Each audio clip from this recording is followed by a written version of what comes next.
এক গর্ভবতী স্ত্রী তার স্বামীকে জিজ্ঞেস করলো, তোমার কি মনে হয় ছেলে হবে না মেয়ে হবে?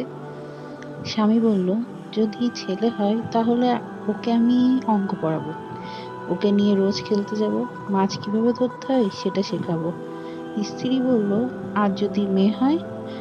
স্বামী, আর যদি মেয়ে হয় তাহলে তাকে কোনো কিছু শেখানোর দরকার নেই। স্ত্রী বলল, কেন?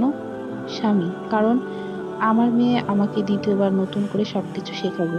কি পড়তে হবে, কিভাবে খেতে হবে, কোথায় গিয়ে বলতে হবে, না বলতে হবে। একদিক থেকে দেখলে সে আমার দ্বিতীয় মায়ের মতোই। আমি তার জন্য কিছুই করতে পারি আর নাই পারি, সে আমাকে চিরদিন নিজের হিরো মনে করবে। যখন আমি কোনো কিছু করতে তাকে নিষেধ করব, সে আমাকে বুঝতে চেষ্টা করবে আর সবসময় তার স্বামীর সঙ্গে আমার তুলনা করবে।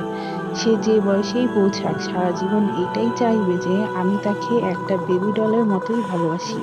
মেয়ে বলেই সে আমার জন্য পুরো সংসারের সাথে লড়াই করবে। যখন কেউ আমার দুঃখ দেবে, সে তাকে কখনোই ক্ষমা বলল, তার মানে হচ্ছে তোমার মেয়ে তোমার জন্য যা কিছু করবে তা তোমার ছেলে করতে পারবে না?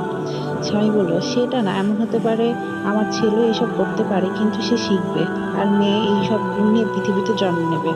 স্ত্রী বলল, কিন্তু সে তো চিরকাল আমাদের সাথে থাকবে না।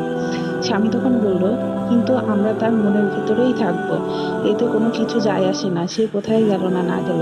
কারণ মেয়েরা সবসময় বিনা স্বার্থে ভালোবাসা আর দেখাশোনার জন্যই জন্ম নেয়। একটা কথা মনে রাখবে, মেয়ে ভাগ্য সবারই হয় না। যে ঘর সৃষ্টিকর্তা পছন্দ করেন সেই ঘরেই মেয়ের জন্ম হয়।